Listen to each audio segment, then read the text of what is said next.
আরে এই নদীর পানি হঠাৎ করে আবার কি হয়ে গেল?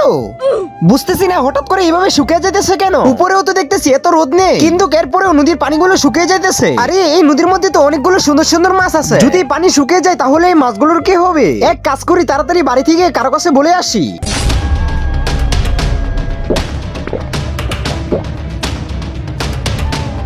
আরে এসব আমি কি দেখতেছি? এই নদীর পানি হঠাৎ করে শুকিয়ে যাইতেছে। যদি এই নদীর পানি শুকিয়ে যায় তাহলে কৃষকরা কিভাবে তার ক্ষেতের মধ্যে পানি দিবে? তাহলে তো সবাইকে ক্ষুধার্তই মরতে হবে।